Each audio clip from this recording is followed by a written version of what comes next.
So today we are going to discuss the calibration of the ECG paper, or the paper strip on which the ECG or the electrocardiogram will be recorded. Normally this ECG moves out of the machine continuously. It is moving like this coming out from the machine, and a pen recorder which moves along according to the current flow coming from the machine. It continuously moves like this, in this way, and as long as it is moving, the paper strip is moving, that pen is basically recording the reading, or the electrocardiogram reading of the ECG on this paper. Now there are some qualities, there are some standards of this paper which must be known to every student. This paper is divided, or there are some lines on this paper which are placed in such a way that there are horizontal lines. These are horizontal lines, and then there are some vertical lines. These are the vertical lines. So these horizontal and vertical lines are placed in such a way that when they cross each other, they make large boxes, and then they make then small boxes. So these boxes are placed in such a way that 5 blocks is in a horizontal direction. 5 blocks is in a horizontal direction. It will make 1 second. 5 blocks will make 1 second. And if an ECG strip is having 2 spikes, one is placed, one spike occurs here, and the other spike occurs on the 5th block, on the 5th line, and there are about 5 blocks between these 2 spikes. 1, 2, 3, 4, 5. Then we can easily say that there is a duration of about 1 second between the 2 contractions of the heart, and this is the rough estimate.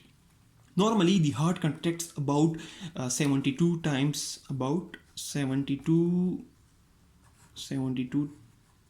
times per minute, and if these spikes, the QRS complexes, they fall on 2 lines that have between them almost 5 large blocks, then the duration will be roughly 1 second.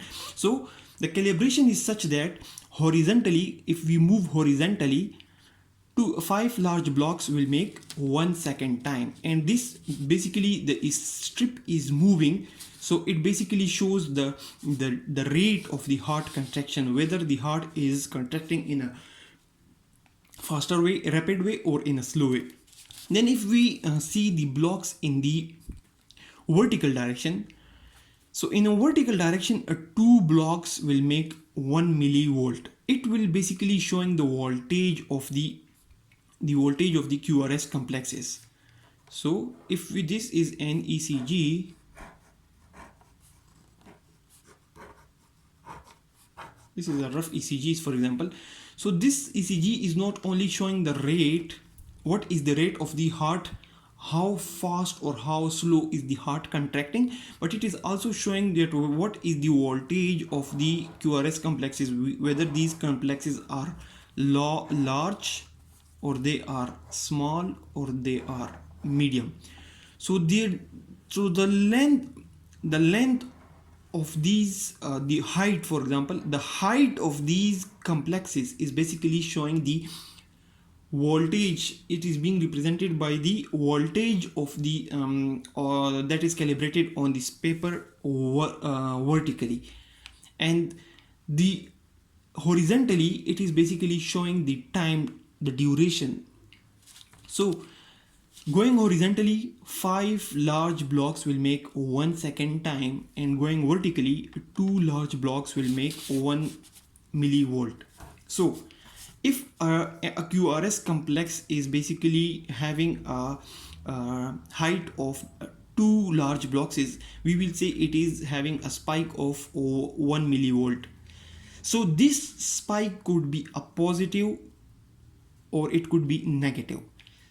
If this is the standard line and the complex is having some spike above and some spike below the standard line, the spike above the recording above the standard line will be considered as positive, and the recording below this standard zero line will be considered as a negative. So two large blocks will basically make 1 millivolt, and it could be positive 1 millivolt or it could be negative depending upon it's depending upon its shape or its recording above the line or it's below the line. Then we discussed that going horizontally, these five blocks, they basically are making 1 second. So if we divide this 1 second into 5 blocks, this one block basically is 0.2 second. 0.20 second. Now if you see, this large block is further divided into 5 small blocks. 1, 2, 3, 4, 5. So initially the whole strip is basically divided into large blocks, but then each and every block is further divided into 5 more blocks. So if you divide this 0.20 second by 5, you will have a one small block of 0.04 second. So if we see this small block which we have marked here, it will have a duration of 0.04 second, and this one large block will have a duration of 0.2 second, and 5 blocks if combined will have a duration of 1 second. So while reading an ECG strip, it will be very easy for us if the two consecutive QRS complexes are having 5 large blocks between them. It will be very easy to decide that the heart is basically contracting 60 times per minute, because if there is a duration of 1 second between two QRS complexes and there are 60 seconds in a minute, then it's easily you can easily know the heart rate, and that will be about 60 per minute. But if this QRS complex falls somewhere here, then the heart will be more than 60 per minute. And if this QRS complex comes somewhere like here, then this duration will increase further and the heart rate will be less than 60 minutes per second, but normally it's about 72 times per minute. So this is about the standard calibration of the ECG. Now if we see one QRS complex, we previously discussed that the QRS complex is basically having a P wave, a QRS complex, and a T wave. So P wave, QRS complex, and a T wave.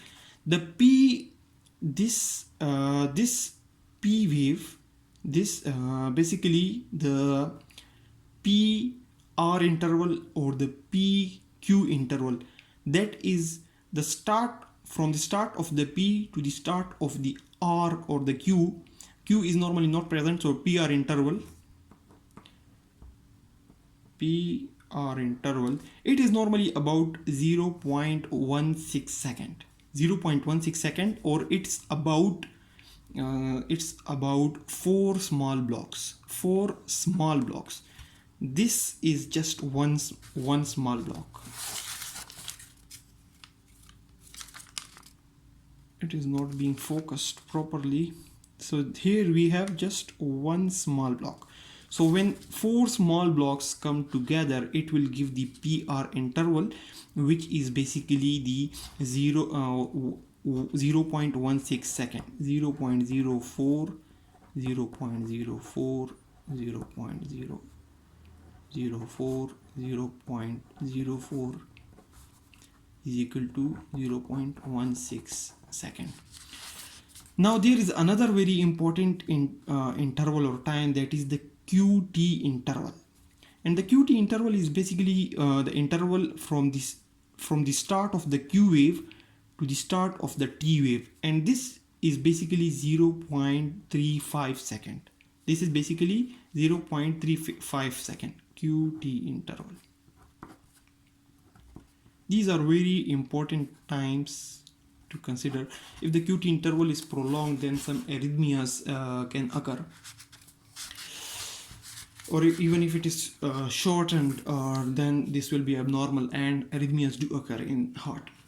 So to consider it again, the ECG, the ECG paper is divided in such a way that 5 large blocks will make 1 second, then each large block is divided further into 5 small blocks, and one small block will be basically 0.04 second. And the height, or vertically, if we see, 2 large blocks will be 1 millivolt. If it is above the zero line, it will be positive, and if it is below the standard zero line, it will be negative. So if we see one large block, the height of one large block is basically 0.5 millivolt. It is 0.5 millivolt. Normally in the ECG we can have a QRS complex that could be like 1, 2, 3, 4, 5, 6 up to 3 millivolt, or it could be like 1, 2, 3 up to 1.5 millivolt, 3 millivolt or 1.5 millivolt, or somewhere in between them. So the QRS complex could be as high as this one, or it could be as small as this one, depending upon which lead we are considering. The leads we will consider, and we will explain each and every lead in the coming lectures, but these are the standard protocols for the recording of the ECG.